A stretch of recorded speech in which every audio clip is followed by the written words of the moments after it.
अब जरा आते हैं रशियन टैंकर। आप जानते हैं कि व्लादिमीर पुतिन की और ट्रम्प की अच्छी बनती है। आप जानते हैं कि ज़ेलेंस्की डेस्परेट हो रहा है। आप जानते हैं ज़ेलेंस्की के पास इंटरसेप्टर नहीं है। आप जानते हैं ज़ेलेंस्की कह रहा था यार हमें इंटरसेप्टर खुद बनाने पड़ेंगे, नहीं तो हमारा काम नहीं चलेगा। ज़ेलेंस्की कह रहा है मेरे पास ड्रोन टेक्नोलॉजी है, वो यूरोप को बेचना चाहता हूँ। ज़ेलेंस्की आजकल सेल्समैन बन गया। ज़ेलेंस्की इंटरसेप्टर की भीख मांग रहा है, कह रहा है अमेरिकन हमें इंटरसेप्टर नहीं दे रहे, हमारा यूरोप हेल्प नहीं कर रहा। डेनमार्क की अपनी जो प्रधानमंत्री वो कह रही जब मैं बड़ी हुई थी मुझे लगा था नेटो में बचाएगा, अमेरिका हमें बचाएगा, अमेरिका ने हमें धोखा दे दिया, नेटो किसी काम का नहीं। चलो बहुत बढ़िया, आपको जवानी में तो समझ आया नेटो किसी काम का नहीं, ये तो बहुत पहले की बात है। नेटो, यूनाइटेड नेशंस और WTO, WHO ये ऑलमोस्ट सेम लेवल पे है। तो बहन जी आप ज़्यादा टेंशन ना लें, इन सबको एक श्रेणी में डाल दें and save your time and energy. It's not worth your thought. Good you realized नेटो किसी काम का नहीं है। एनीवे, वो तो तैयब अर्दोगन का दीवाना आजकल नेटो। अब रशिया का टैंकर अटलांटिक ओशन में कहीं शैडो फ्लीट का टैंकर था। आई don't know what the hell is happening because Lebanon को लेके जो सबसे ज्यादा चिल्ला रहा था मैक्रोन चिल्ला रहा था, ये करो वो करो वो करो ये करो ये करो वो करो, यूनाइटेड नेशंस जाऊंगा ये जाऊंगा, पर यूनाइटेड नेशंस तो is a dead house. And finally he wanted to hit back Putin somehow. Putin को कैसे हिट बैक करोगे? पुतिन को अगर हिट बैक करना you have to hit his oil. इन्होंने क्या किया, अटलांटिक में कहीं एक रशिया का टैंकर जा रहा था, शैडो फ्लीट का ऑफकोर्स तेल लेके। America French special forces and most probably UK with them, 90% sure on UK with them, they attack the tanker and took over the tanker. इन्होंने पुतिन का टैंकर सीज कर लिया।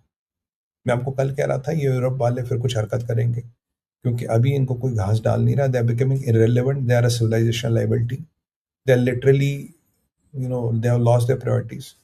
दुनिया आज बातें कर रही है, मैक्रोन तो जाके अटलांटिक में रशिया का टैंकर रोक रहा, what the hell do you want to you are.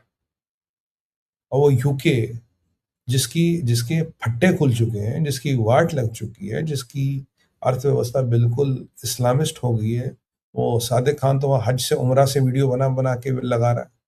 और नई वो पाकिस्तानी मोहतरमा बैठी है प्रधानमंत्री बनने के लिए, वहां तो शरिया लॉ लगा दो यार, यूके में जल्दी काम खत्म करो। तो राजा पहलवी को बोलना चाहिए था शरिया लॉ अगर यूरोप में कहीं लगाना तो वहां लगाओ भाई, यूके में लगाओ, अच्छी तरह से वहां चलेगा। वैसे ग्रूमिंग गैंग्स तो चल ही रहे हैं। और आपके पेरिस वेरिस में जो हालत है अभी वो ऐसी है कि it is on rampage. They have taken over the Paris and they are destroying it by brick, ठीक है। और मैक्रोन साहब कहाँ बिजी है? लेबनान में। मैक्रोन साहब कहाँ बिजी है? रशिया के टैंकर को अटैक कर। I have no idea what they are up to. Even I am now putting doubts. Can we really get Rafales from them? Are they a reliable supplier? Sir मुझे तो अमीन की supplying capability पे doubt होने लगा है, क्योंकि Macron has lost it. I don't no उसके क्या कंपल्शन है, कहाँ जाता है, क्या करता है, क्या नहीं करता। Are you trying to open a front with Putin? Is Europe capable of handling that? Is Europe equipped to handle that? Answer is no. Why the hell are you doing that? What point are you trying to prove? अब मुझे समझ नहीं आ रहा कि Russia के tanker पे तुझे America नहीं करता भाई ये काम, तो मैक्रोन तेरे को भाई किस बंदर ने काटा था?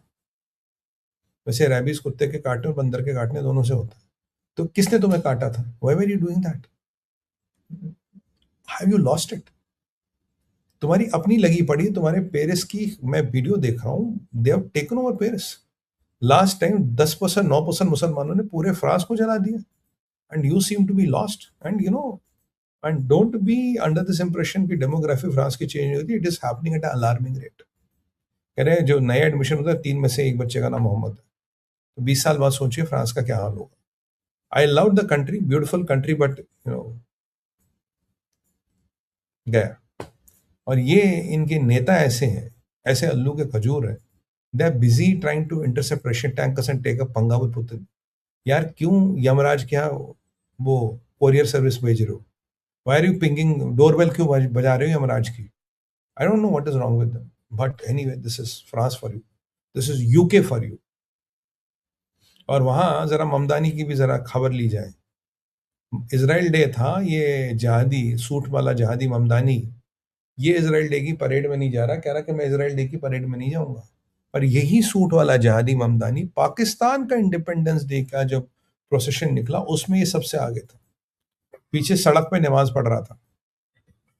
Allah is one more disaster. I don't know how long America can handle him and how long should they handle him. तो अब ममदानी का तो खैर नाम से समझ आता है, बट मैक्रोन के नाम में क्या है, आई हैव नो आइडिया। फिर लोग बोलते हैं they are all implants of deep state. Lot of people tell me कि ये मैक्रोन, ये जॉर्जिया मेलोनी है, they are all implants of deep state. उनके पट्टे हैं, ये सिर्फ डीप स्टेट का एजेंडा चलाते हैं, इनकी औकात ही कुछ नहीं। They are good for nothing, they are just there because deep states want them to be. और कभी-कभी मुझे लगता है यार maybe that is right, because जो ये हरकतें करे इसका लॉजिक नहीं है। जियोपॉलिटिकली इसका कोई लॉजिक नहीं है।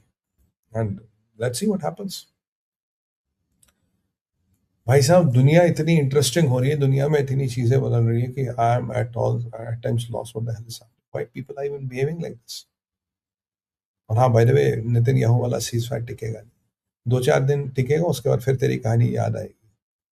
Mossad chief Goffman, Goffman is the new Mossad chief. David Barnea जा रहे हैं और कल सुबह उनका स्वेरिंग इन होगा।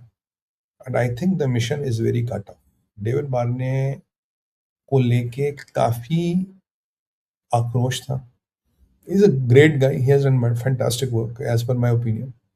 बट जो ईरान में ग्राउंड लेवल पे हरकत चाहिए थी वो नहीं हुई। अमेरिका चाहता था ग्राउंड स्वेल होगा, अमेरिका चाहता था बंदूकें पहुंचेगी, ग्राउंड स्वेल होगा, बंदूकें देनी, हमें फुट ऑन द ग्राउंड डालना ही नहीं। ईरान एक सिविल वॉर में घुस जाएगा और रेजिम, अगर रेजिम 10 लोग मारेगी तो रेजिम के भी 5 मरेंगे। So ultimately the people will outlaws regime because या 8 crore, regime is 1.7 lakh 5 lakh IRGC। ये अमेरिका का प्लान था। और हमेशा आपके मोसाद ने एक बार बोला कि जैसे युद्ध रुकेगा विल डू द नीडफुल, हम ये करेंगे, हम चीज़ों को बदलेंगे, CIA नशा वर्क। बट अगर आप देखिए अभी अभी सीज फायर हुए भी 1 आध महीना तो हो ही गया लगभग। भाई ईरान में जिस लेवल का ग्राउंड स्वेल चाहिए था is that is not there. So that is the reason may be Mister Barnea is out and Mister Goffman is in. ये काफी ट्रस्टेड लिeutenant है बेंजामिन नेतन्याहू का, believe to be very close to him and his good buddy. और शायद उन्होंने कभी साथ भी काम किया होगा, I am not aware of that part. But Goffman को लाने का मतलब है मोसाड का रवैया।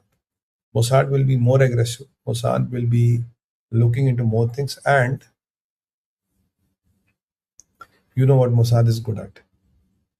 तो जैसे ही ग्रीन लाइट मिल जाएगी, चाहे वो हिजबुल्ला हो या वो हमास हो या वो IRGC हो, किस किस को कहाँ कहाँ टपकाना है, किस किस को जन्नत बेचना है, वो प्लान, नया प्लानिंग का इंचार्ज आ गया है। अब नया प्लानिंग का इंचार्ज आएगा भाई, इसको भी तो अपनी कैपेबिलिटी प्रूव करनी है ना। अब आपको नया कोई पद मिल गया तो आप अपनी योग्यता पद प्रूव करोगे ना उस पद के लिए, why I am good for the post. So mister Goffman is going to prove a lot of things and a lot of people are going to die in that process. Yeah it's true.